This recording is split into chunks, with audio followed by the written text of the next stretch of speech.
what's up? Good morning, good morning, good morning. How's it going? So today, what are we going to talk about? We're going to quickly go over GraphQL and the graph. And the reason why we're going to go over the graph because the graph is a decentralized query protocol and it's used for indexing the blockchain, and a lot of decentralized applications and Web3 Web3 companies that are indexing this data, you will provide this as a service as well. So from a developer's perspective, this helps us to easily track different events that are being emitted from the smart contracts on various networks. You can write custom data transformation scripts and then run them in real time. So all of this data that's made available through the GraphQL API, okay? And then we use the front end to interact with this. So we're not gonna go over this project that I'm looking at right now, but one of the prerequisites for this is to learn about GraphQL and then just setting this up and querying that data. So let's pull up some code here, okay? So what we originally had to do, all right, was we set up our directory here, our project, and then let me see if I can get back to the beginning here. Let's clear that. Of course it's not gonna do. Let's clear this. Okay. And that's gonna clear everything.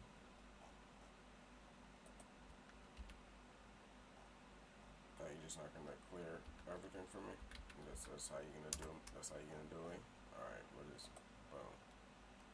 All right, and we'll just blow bam. Okay. So we're using Visual Studio.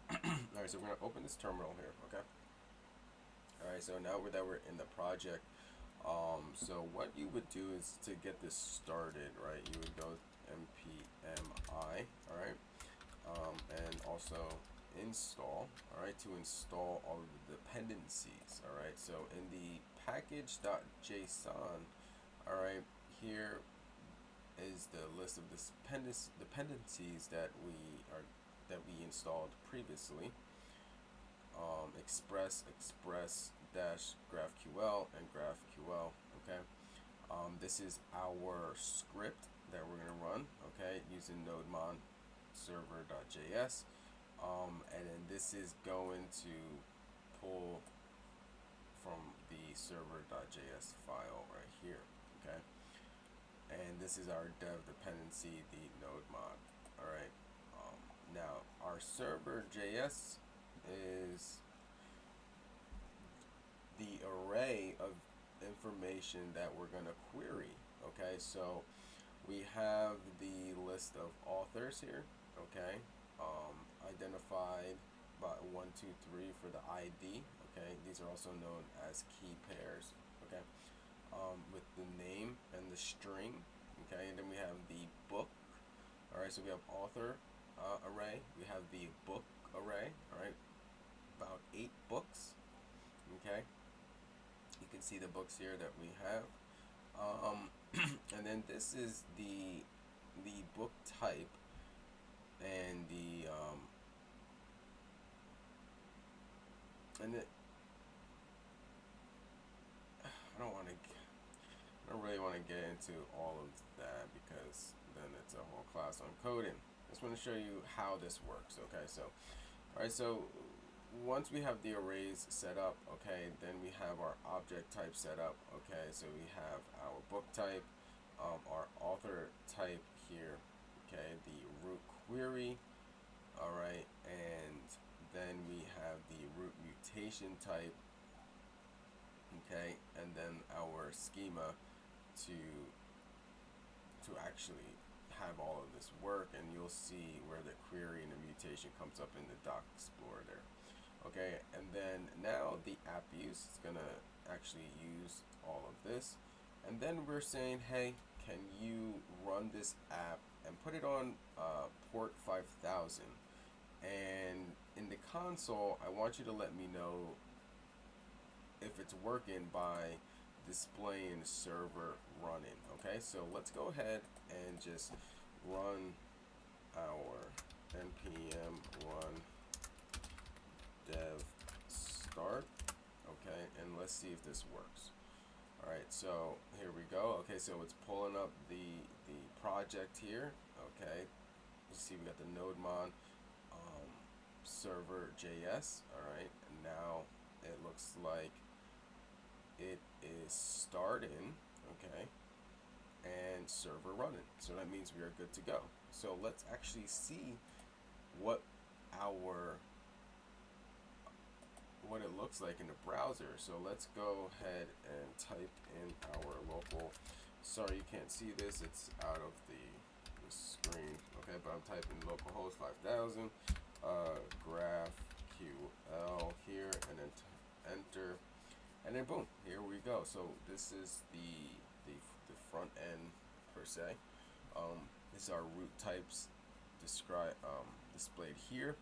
And now let's actually see if we can query the data that we've set up, all right, in the server.json file. So we're gonna look for our books.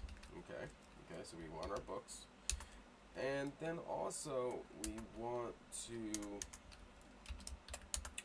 to get the ID of the book. All right. We're gonna need the name of the book, and let's see if we can get the author. All right, of the book. Okay, and hold on.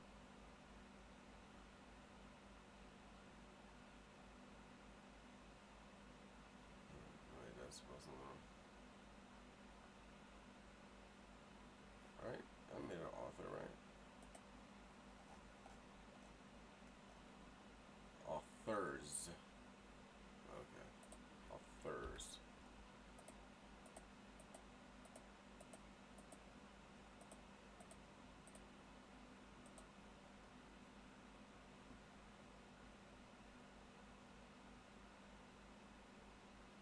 Hold on a minute.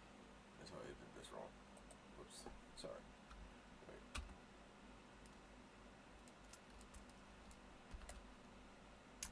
I forgot to actually put the. Alright, hold on. Let's take this out real quick. There we go. So now we just queried the ID. We got the ID. Alright, ID number 1 under books. And it's pulling up the associated book to this ID, Harry Potter and Chamber of Secrets. So let's make sure that's correct. All right, so ID number 1, Harry Potter and Chamber of Secrets, and the author ID. Okay, so that is correct. Now let's see here. Oh, I know what that's why. So let's get the authors here.